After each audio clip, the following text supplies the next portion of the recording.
जय जय जय। कृष्ण राधे की जय, राधे कृष्णा की, कृष्ण राधे की जय, राधे कृष्णा की। मुरली वाले कन्हैया तेरी जय जय, ओ बंसी वाले कन्हैया तेरी जय। अब शिशुपाल का वध हुआ, उद्धार हुआ और राजसूय की पूर्ति, राजसूय यज्ञ की पूर्ति और दुर्योधन का उस राजसूय यज्ञ में अपमान हुआ, जिसको यह रुचिकर नहीं था।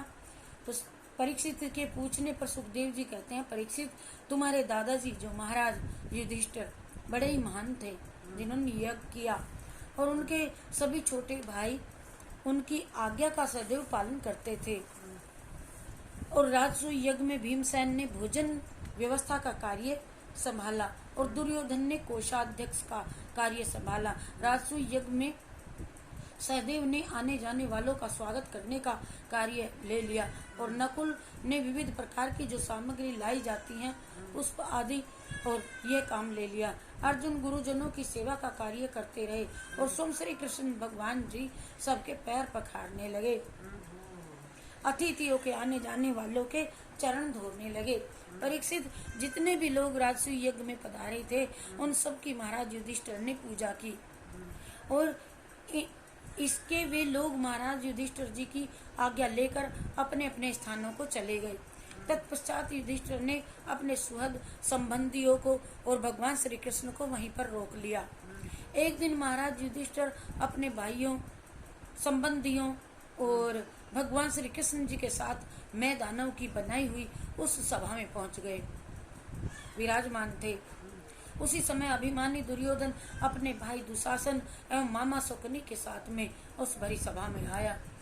उस सभा में मैं दानव ने ऐसी माया फैला रखी थी कि जल में थल और थल में जल की ही सा प्रभास होता था और जो दरवाजे बंद नजर आते थे वे खुलते थे और खोले तो बंद हो जाते थे और बंद कर रहे तो खुल जाते थे।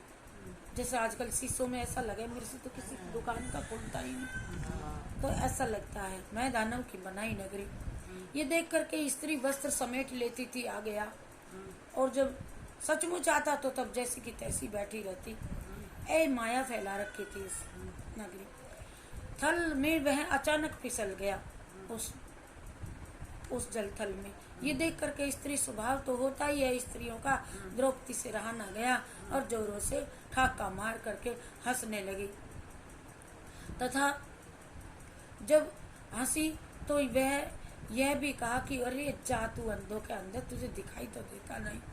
यद्यपि युधिष्ठिर ने उन्हें ऐसा करने से रोका भी था परंतु आवाज निकली हुई कोई नहीं, निकल गई तो निकल गई, परंतु श्री कृष्ण का इशारा पहले ही हो चुका था, जो होगा सो अच्छा होगा।